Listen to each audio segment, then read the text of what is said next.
Ai laurelan tolasi suurinen, otto me vera maradron, jene velinti oderabenia miro mardilissi miro voreva. Anduni pelle vardu telemarnoluni asin tintelarieleni, o marvaritari lirinen. Si mariul marinin quantuva. I won't continue. I won't lapse into my usual Tolkien fanaticism, I have to say. I have an entire channel dedicated to that, of course, Tolkien Memorized, on the Danturi channel. Today we're going to be reviewing a book that I've been putting off for a long time, not just because my recording setup has changed a little bit, but just in general I've been putting this work off because of its density and complexity. I had planned to publish this review the moment the Rings of Power series came out. My response, as it were, to the Rings of Power. But better late than never. This review isn't going to be so much a review in the sense of looking at its pros and cons and talking about each story, as it is an opportunity to talk about my thoughts about Tolkien and my perception of his work. Part of the reason that it's not going to be a full in-depth review of each story is because, although I am, of course, a lover of Tolkien's work and a great respecter of Tolkien, I've visited his grave, I'm potentially going to be writing an MA on ideas of Tolkien's escapism and whatnot, and I run a Tolkien Memorized channel. It's been a long time since I've tackled his stories. I've read 11 Tolkien works, not all of them written by Tolkien himself, but the vast majority have been.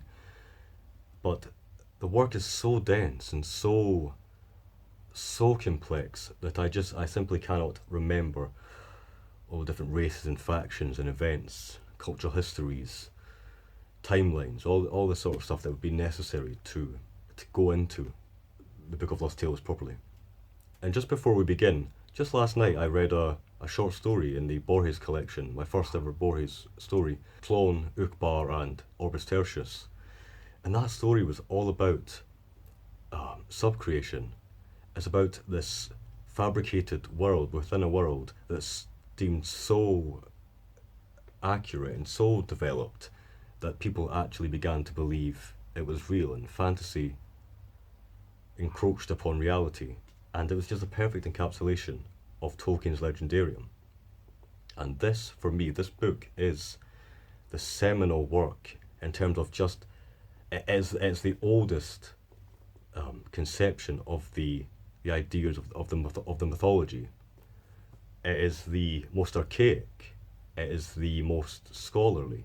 So just to give you a bit of grounding, if you're not aware of what the Book of Lost Tales Part 1 is, I will, of course, read the back of the book. The History of Middle-earth, Volume 1, the Book of Lost Tales, Part 1. The Book of Lost Tales stands at the beginning of the entire conception of Middle-earth and Valinor, for the tales were the first form of the myths and legends that came to be called the Silmarillion. Embedded in English legend and English association, they are set in the narrative frame of a great westward voyage over the ocean by a mariner named Eriol or Elfwine, to tall Erisea, the lonely isle, where elves dwelt. From them he learned their true history, the lost tales of Elfiness. In the tales are found the earliest accounts and original ideas of gods and elves, dwarves, balrogs and orcs, of the Silmarils and the true trees of Valinor, of Nargothrond and Gondolin, of the geography and cosmology of the invented world. I just want to clarify that there's no other world, no other fantastical conception, no other fictional fabrication other than my own Sartoris, which I've yet to talk about on the channel in depth, which constitutes possibly 500 pages of lore and stories. There's no other imaginary world that I've put so much respect and value and love into. Just reading the name, the Silmarillion, I have to say I almost put a kind of a religious, spiritual quality into this work. Just saying Silmarillion, I enunciate it, I try to give it the respect that it deserves, and there are things in life, there are interests that people have that are of the same quality, and for me, it is Tolkien's works. Of course, I don't just read Tolkien, I don't just love Tolkien, I read a variety of books, but the sheer scale and scope and majesty and mysteriousness, the numinous quality of Tolkien's works is just, I can't put it into words. And my goal today is simply to give you an idea of, try to give you an idea of what this book is like and what the scope is of Tolkien's Legendarium. Nargothrond and Gondolin, I can't say these names of cities and kingdoms, without imbuing them with a kind of a sense of wonder and respect and weight.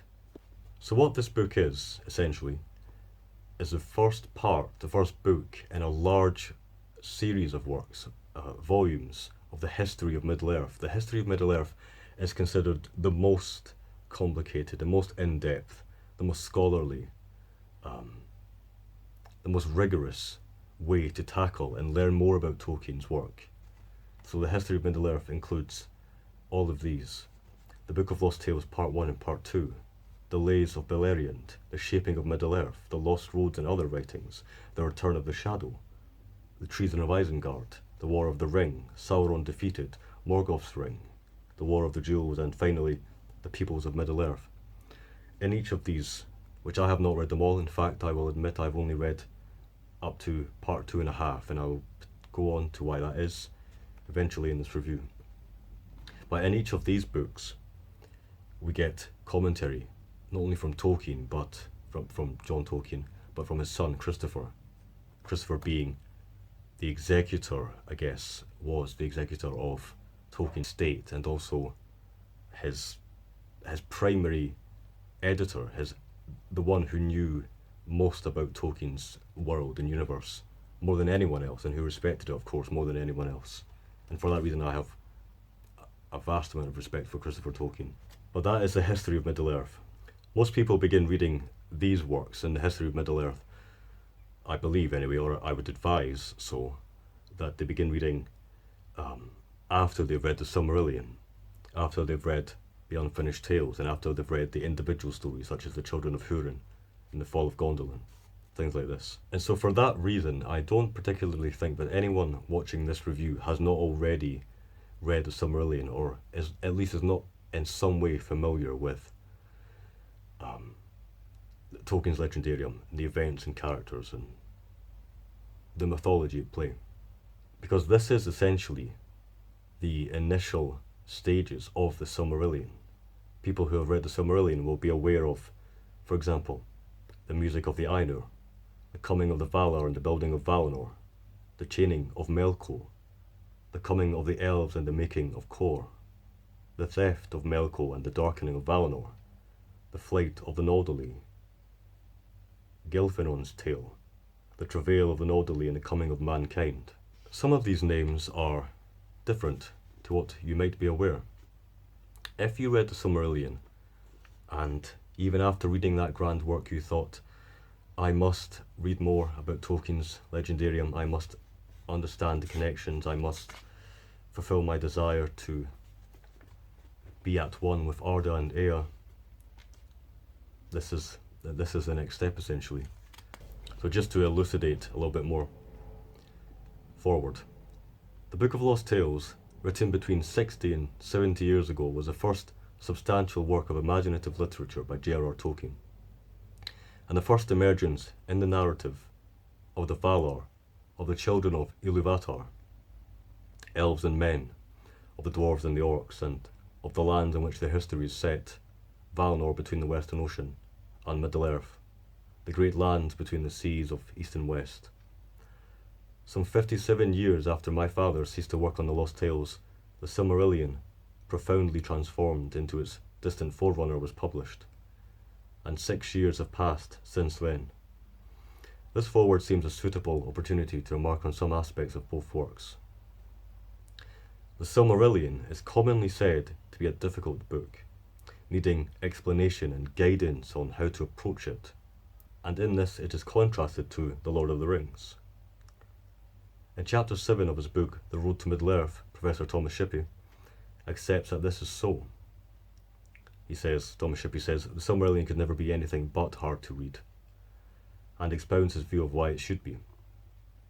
A complex discussion is not treated justly when it is extracted, but in his view, the reasons are essentially two. In the first place, There is in the Silmarillion no mediation of the kind provided by the hobbits. My father was himself well aware that the absence of hobbits would be felt as a lack were the Silmarillion to be published, and not only by readers with a particular liking for them. In a letter written in 1956, soon after the publication of The Lord of the Rings, he said, "I do not think it would have the appeal of The Lord of the Rings, no hobbits, full of mythology and elvishness and all that high style, as Chaucer might say, which has been so little to the taste of many reviewers." We'll leave it there for now. That gives you an idea of the type of work that this is. It's not for the die-hard Tolkien fans, if I can use that phrase, that common phrase. It's a treat in that we get to learn how the mythology transformed and developed, transmogrified over time, how Melkor became Melkor, Morgoth, Bogliar, how the Solosimpi became the Teleri, or the Teleri as Christopher Tolkien would pronounce it. All these different changes. It is a work in a similar vein to The Unfinished Tales, or any of the newer works that have come out recently before Tolkien's passing, Christopher Tolkien's passing. For example, The Fall of Gondolin, The Children of Húrin, and The Tale of Beren and Luthien. In that it gives many notes, many strands, many fragments of, or glimpses even, of the tales as they were being written out. There are many indices, there are many appendices, there are many disparate facts spread throughout these newer works. Because of course Tolkien never finished his grand work, and in many senses it was never to be finished. A work like this could not be finished.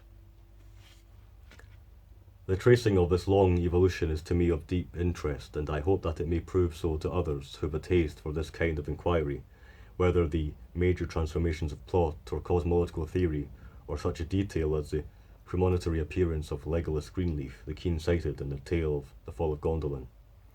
But these old manuscripts are by no means of interest only for the study of origins. Much is to be found there that my father never, so far as one can tell, expressly rejected, and it is to be remembered that the Silmarillion, from the 1926 sketch onwards, was written as an abridgment or epitome, giving the substance of much longer works, whether existing in fact or not, in a smaller compass. The highly archaic manner devised for its purpose was no fustian.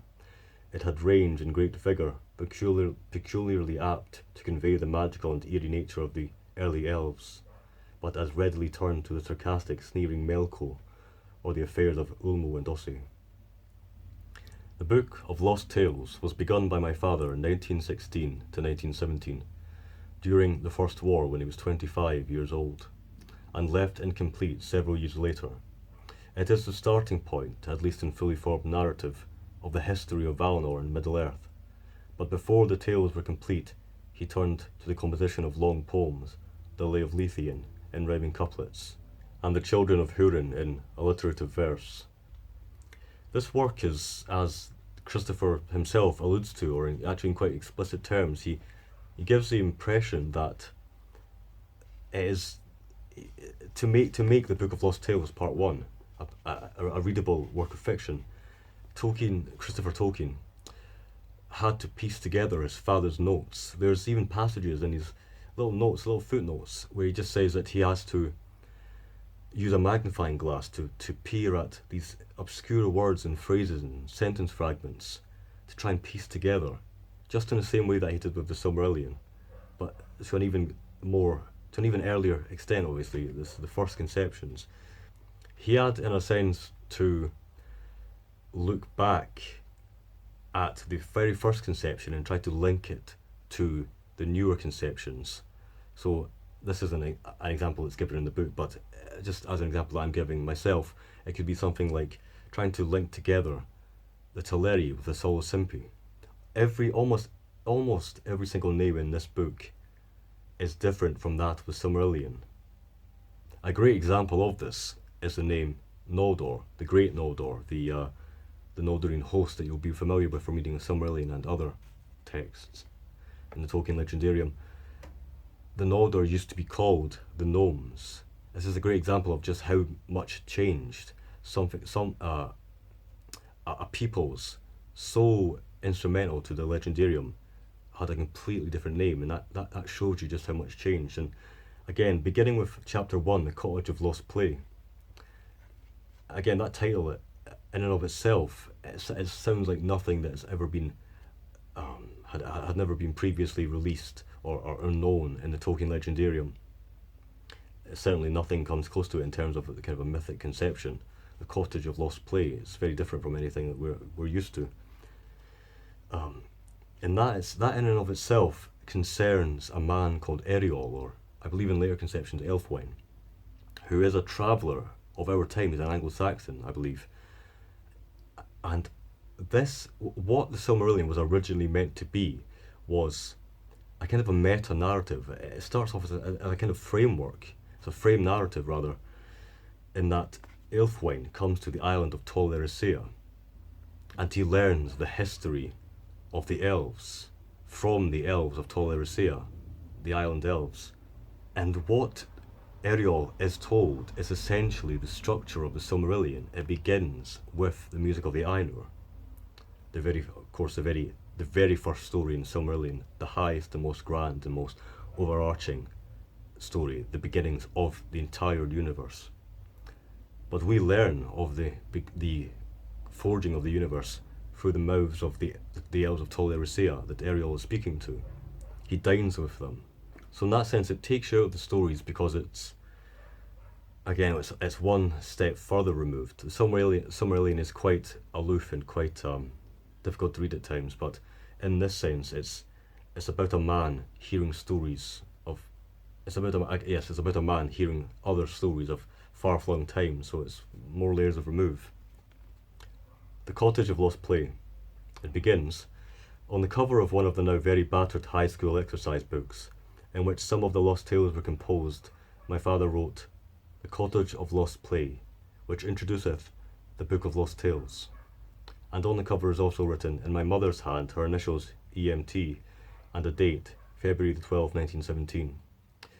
In this book, the tale was written out by my mother, and it is a fair copy of a very rough, penciled manuscript of my father's on loose sheets, which were placed inside the cover. Thus the date of the actual composition of this tale could have been, but was probably not, earlier than the winter of 1916. The fair copy follows the original text precisely. Some further changes, mostly slight, other than in the matter of names, were then made to the fair copy. The text follows here in its final form. That gives you an idea of what we're talking about, and that is by no means the most scholarly and the most patchwork sort of structure of this book.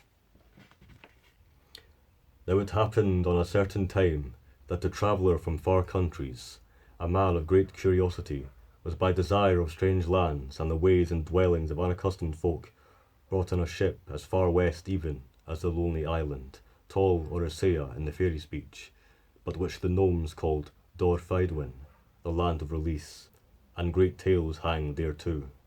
Now one day, after much journeying, he came as the lights of evening were being kindled in many a window, to the feet of a hill in a broad and woody plain. He was now near the centre of this great island, and for many days had wandered its roads, stopping each night at what dwelling of folk he might chance upon, were it hamlet or good town, about the hour of eve at the kindling of candles. Now at that time the desire of new sights is least, even in one whose heart is that of an explorer. And then even such a son of Earendel as was this wayfarer turns his thoughts rather to supper and to rest, and the telling of tales before the time of bed and sleep is come. Skipping a little bit. Then his heart yearned for kind company, and a desire for wayfaring died in him, and impelled by a great longing, he turned aside at this cottage door, and knocking, asked one who came and opened what might be the name of this house and who dwelt therein. And it was said to him that this was Mar Vanwa Tialeva, or the Cottage of Lost Play, and at that name he wondered greatly. There dwelt within, 'twas said, Lindo and Vairi, who had built it many years ago, and with them were no few of their folk and friends and children. And so that is how the Book of Lost Tales Part 1 begins. Eriol the traveller from our lands meets Vairi and Lindo, and he learns of the history of Middle-earth over many nights. It's just fascinating to discover almost a new world. These names: Merrill Itorinki, the Cottage of Lost Play, Kor, Eriol, Vairi, the Gnomes. All of these names, of course, they do correspond to, most of them correspond to peoples and places that are already extant in the Silmarillion and the latest conception of the tales. But a lot of these actually aren't. Merrill Itorinki is a completely, she only exists in the Book of Lost Tales, so in that sense there's even more lore. And of course I'm not going to go into all of the details regarding these individual stories. I won't pretend to remember them. Unfortunately, I do know the full structure of these stories, but I can't say that I remember a lot of the details. But just to give you an idea of what this book is, again, it mostly comes down to the notes and the facts and it's the joy of seeing the changes and seeing how things came to be. It is so detailed. This sentence from A Son, Meseems, replacing the original manuscript, an earlier reading.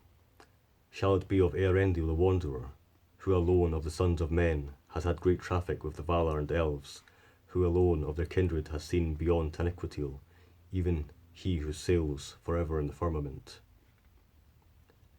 The original reading was before the days of changed to in the first days of, and then to the reading given. Some might say that it's superfluous, and I guess that brings me on to a point that I have to talk about when it comes to Tolkien, and it's a topic of exhaustion. In some sense, a feeling of irritation. I have to say that I'm not always a fan of Tolkien, for the simple fact that although his prose is majestic and everything is so considered and so beautiful and so poignant and lyrical, because there are certain fantasy stories out there that just they feel a bit stilted and sterile and just dwell on world building. Tolkien has both, but both beautiful prose and immense world building. But I would say that I don't always get along with Tolkien, and that's one of the reasons I didn't finish the Book of Lost Tales Part 2. I just couldn't stomach it, really. I wasn't a fan of reading the stories over and over again. These tales are repeated in many different works. For example, I believe the Tale of Turin is repeated in the Silmarillion. It's repeated in the Unfinished Tales. I believe it must be repeated in the History of Middle-earth. There are many repetitions, and that is, as you'll be aware, that is part of the Legendarium. It's part of the joy and also part of the struggle of the Legendarium. I just can't get behind it. I think I've almost peaked in a sense. That's why I had to go to things like Leaf by Niggle and Smith of Wootton Major to get my Tolkien fix, instead of reading the in-world, in-universe stories. So I just was skipping through the pages and landed on page 33 and found the poem Cortirion Among the Trees, and instantly I got fairly emotional, got some goosebumps. I won't go into the history of this, the detail of this. I'll just simply read it. This is entirely restricted to the Book of Lost Tales. O fading town upon an inland hill, old shadows linger in thine ancient gate. Thy robe is grey, thine old heart never still. Thy towers silent in the mist await their crumbling end, while through the storied elms the gliding water leaves these inland realms, and slips between long meadows to the sea, still bearing downward over murmurous falls, one day and then another to the sea. And slowly thither many years have gone, since first the elves here built Cortirion. O climbing town upon thy windy hill, with winding streets and alleys shady walled, where now untamed the peacocks pace and drill, majestic, sapphirine and emerald, amid the girdle of the sleeping land, where silver falls the rain and gleaming stand, the whispering host of old deep-rooted trees.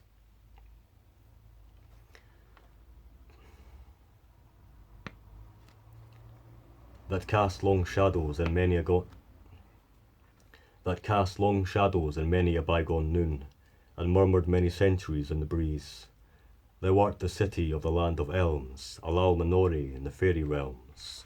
Sing of thy trees Cortirian again, the beech on hill, the willow in the fen, the rainy poplars and the frowning yews, within thine aged courts that muse, in sombre splendour all the day, until the twinkle of the early stars comes glinting through their sable bars, and the white moon climbing up the sky looks down upon the ghosts of trees that die, slowly and silently from day to day. O lonely isle, here was thy citadel, ere bannered summer from his fortress fell. Then full of music were thine elms, green was their armour, green their helms. The lords and kings of all thy trees, sing then of elms renowned Cortirian, that under summer crowd their full sail on, and shrouded stand, like masts of verdurous ships, a fleet of galleons that proudly slips across long sunlit seas.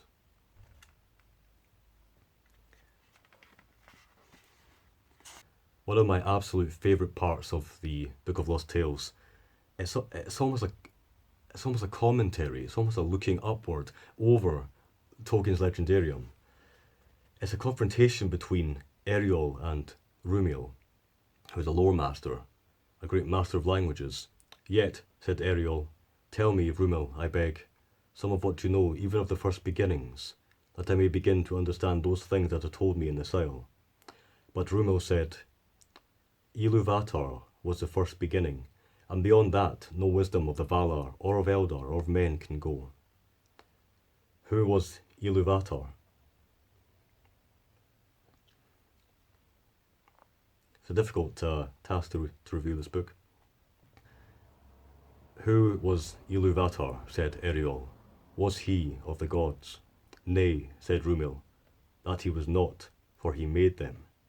Iluvatar is a lord for always, who dwells beyond the world, who made it, and is not of it or in it, but loves it. This have I never heard elsewhere, said Eriol. That may be, said Rumiel, for 'tis early days in the world of men as yet, nor is the music of the Ainur much spoken of. Tell me, said Eriol, for I long to learn. What was the music of the Ainur? I just have to give more examples of what this book is like. And sometimes I can imagine it putting people off, but it's just so admirable, and just Christopher Tolkien's detective work is admirable. But of course, John Tolkien's world is also, of course, admirable. This map, drawn on a manuscript page with the text written round it, is no more than a quick scribble in soft pencil, now rubbed and faded, and in many features difficult or impossible to interpret. The redrawing is as accurate as I can make it, the only feature lost being some indecipherable letters beginning with M, preceding the word ice. I have added the letters A, B, C, etc. to make the discussion easier to follow.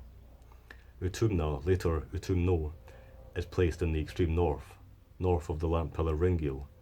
The position of the southern pillar seems from this map to have been still undecided. The square marked A is obviously Valmar, and I take the two dots marked B to be the two trees, which are stated later to have been to the north of the city of the gods. The dot marked C is fairly clearly the domain of Mandos. There is just so much here that I can't really go into, but again, I have to just impress upon fans of Tolkien, lovers of the Silmarillion in particular, just how interesting it is when you can just skip through each of these pages and find, for example, the Kinslaughter, the Battle of Copas Aqualuntin, the Battle of Aqualondi. This is the original version of that, given in sketch form, admittedly, but it's just fascinating, again, seeing these different changes. I almost forgot this passage, very glad I remembered it, just on page 47, part of the section of the Music of the Ainur. This really, for me, encapsulates what the language of the Book of Lost Tales is like, and again, it's even more archaic than Silmarillion. There he wandered, breathing the airs and watching the sun rise above the strange roofs of that town, when behold, the aged Dorward was before him, coming along a lane of hazel bushes. He saw not Eriol, for he held his head as ever bent towards the earth, and muttered swiftly to himself. But Eriol spake, bidding him good morrow, and thereat he started. Then said he, Your pardon, sir. I marked you not, for I was listening to the birds. Indeed, sir, you find me in a sour temper. For lo, here I have a black-winged rogue, fat with impudence, who singeth songs before me, unknown to me, and in a tongue that is strange. It irks me, sir, it irks me, for methought at least I knew the simple speeches of all birds. I have a mind to send him down to Mandos for his pertness. At this, Ariel laughed heartily, but said the doorward, Nay, sir, mete el Vido, prince of cats, harry him for daring to perch in a garden that is in the care of Rumil. Know you that the Nodally grow old, astounding slow, and yet have I grey hairs in the study of all the tongues of Valar and of Eldar. Long ere the fall of Gondolin, good sir, I lightened my thraldom under Melko, in learning the speech of all monsters and goblins. Have I not conned even the speeches of beasts, disdaining not the thin voices of the voles and mice? Have I not caged a stupid tune or two to hum of the speechless beetles? Nay, I have worried it whiles, even over the tongues of men, but Melk will take them. They shift and change and shift, and when you have them, are but a hard stuff whereof to labour songs or tales. Wherefore is it that this morn I felt as Omar the Vala, who knows all tongues, as I hearkened to the blending of the voices of the birds, comprehending each, recognising each well-loved tune, when Tirip Ti Lirila, here comes a bird, an imp of Melko. But I weary you, sir, with babbling of songs and words. Nay, not so, quoth Ariel, but I beg of you be not disheartened by one fat imp of an ounsel, if my eyes deceive not, for a good age of years you have cared for this garden. Then must you know store of songs in tongues sufficient to comfort the heart of the greatest of all sages, if indeed this be the first voice that you have heard therein, and lacked its interpretation. Is it not said that the birds of every district, nay, almost of every nest, speak unalike?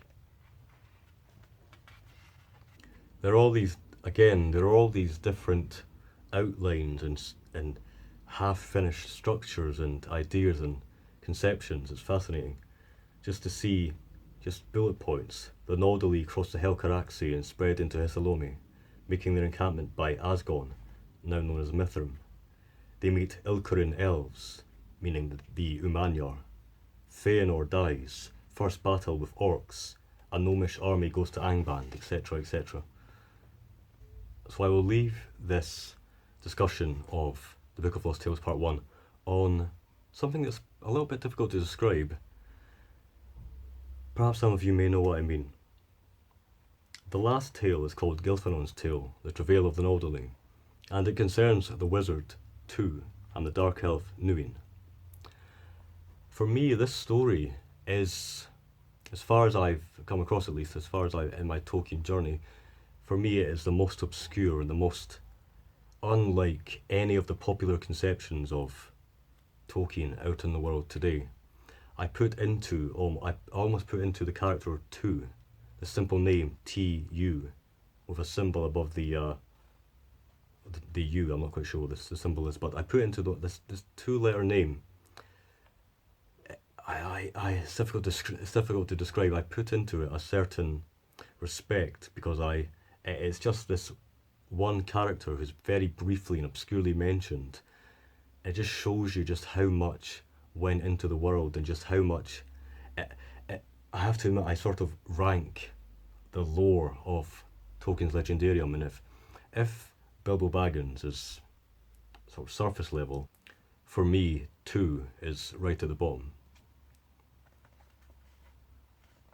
Now did Nuin descend deeper into the vale, treading softly by reason of some unknown wonder that possessed him, and lo, beneath the trees he saw the warm dusk full of sleeping forms, and some were twinned each in the other's arms, and some lay sleeping gently all alone, and Nuin stood and marvelled, scarce breathing.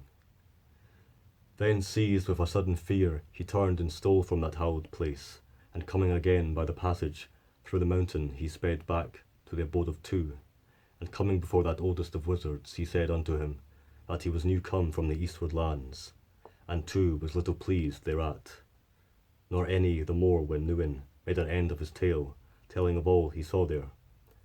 And methought, said he, that all who slumbered there were children, yet was their stature that of the greatest of the elves. Then did Tu fall into fear of Manwë, nay, even of Ilúvatar the lord of all, and he said to Nuin, Here Gilfinon's tale breaks off. The wizard too and the dark elf Nuin disappeared from the mythology and never appear again, together with the marvellous story of Nuin's coming upon the forms of the fathers of mankind, still asleep in the Vale or Movement Elder.